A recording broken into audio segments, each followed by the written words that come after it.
उत्सव मनाने में कोई मनाही नहीं है, लेकिन उसमें जनता को असुविधा हो ऐसा कोई निर्णय नहीं लेना चाहिए। हमारी सरकार ने तय की है कि कोई भी अपील कर सकता है पुलिस के पास। बहुत एफआईआर होने वाला है ममता बनर्जी के ऊपर, उनके मिनिस्टर्स, उनके नेता। कोलकाता की कोई भी रोड ब्लॉक नहीं रहेगा। ट्रैफिक पुलिस की तरफ से कोई भी ऐसी चेतावनी या गाइडलाइन नहीं है और ब्रिगेड परेड मैदान के अंदर और पार्क सर्कस मैदान के अंदर ही नमाज पढ़ा जाएगा। देखिए, हमारे देश में साल भर में उत्सव पर्व चलता रहता है, अलग अलग समाज का, कम्युनिटी का, धर्म का उत्सव मनाने में कोई मनाही नहीं है, लेकिन उसमें जनता को असुविधा हो ऐसा कोई निर्णय नहीं लेना चाहिए। और कुछ सरकारों ने यही काम को दिखा रहे थे कि उनके लिए बहुत कुछ किया है, तो जनजीवन बाधित नहीं होना चाहिए, विकास बाधित नहीं होना चाहिए, ऐसा काम होना है, उत्सव भी होना चाहिए। हमारी सरकार ने तय की है कि कोई भी अपील कर सकता है पुलिस के पास उत्सव मनाने के लिए जगह का। पुलिस तय करेगा कहाँ किस समय होगा। तो इस बार ब्रिगेड ग्राउंड को दिया गया है, सब प्रोग्राम वहाँ होता है, अच्छी बात है, उत्सव मनाइए, बड़ा जगह है, लेकिन रोड पर कोई इस प्रकार कार्यक्रम नहीं चलेगा। मुख्यमंत्री पूर्व मुख्यमंत्री ममता बनर्जी के ऊपर एक एफआईआर हुआ है सिलीगुड़ी में। कुछ ऐसी टिप्पणी की थी जो किसी धर्म को लेकर बहुत एफआईआर होने वाला है ममता बनर्जी के ऊपर, उनके मिनिस्टर्स, उनके नेता, और एफआईआर होना चाहिए। जिस प्रकार से यहाँ हिंदू धर्म को, देश को, संविधान को, हमारे राष्ट्रीय नेतृत्व, राष्ट्रपति, प्रधानमंत्री को जिस प्रकार से अवमानजनक शब्द प्रयोग किया था, तो जनता की तरफ से इसका कंप्लेन होनी चाहिए।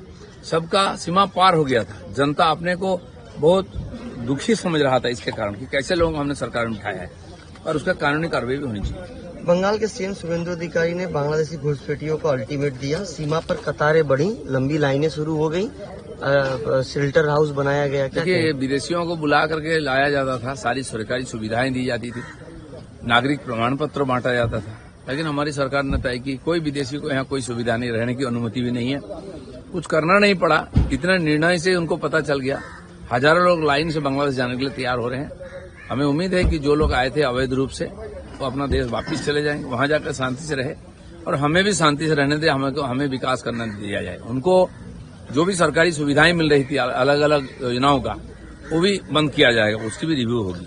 ममता बनर्जी की सरकार में जो लक्ष्मी भंडार था, उसमें 30 लाख लाभार्थी सीधे कैश पैसा पाते थे, जिसमें से बांग्लादेशी का भी नाम आया है। बहुत बांग्लादेशी है, वो खुद बोल रहे हैं, देखिए मीडिया के सामने, इसलिए ये सारी रिव्यू होगा।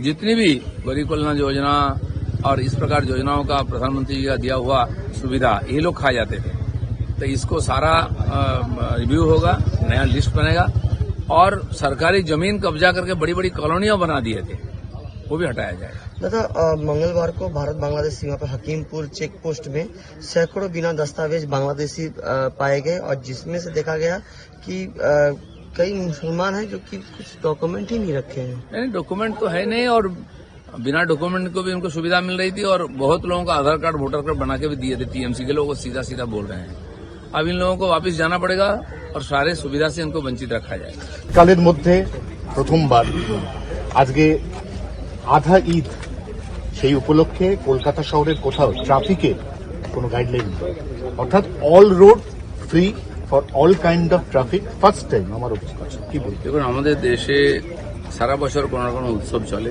ধর্মীয় আয়োজন চলে, তাতে যদি রাস্তা আটকানো হয় বা সাধারণ মানুষের কষ্ট হয়, তাহলে জনজীবন তো আটকে যাবে, ডেভেলপমেন্টও আটকে যাবে। তো সাধারণ মানুষের জীবনযাত্রাকে ব্যাধিত না করে উৎসব আনন্দ করা উচিত, কোনো আপত্তি নেই, আর সরকার সেটাই ব্যবস্থা করছে। দল ছাড়ার হিড়িক, কালকেও বেশ কিছু মানুষ দল ছেড়েছেন, তার মধ্যে কাকলি ঘোষ দস্তিদার, অরূপ চক্রবর্তী এরা আছে।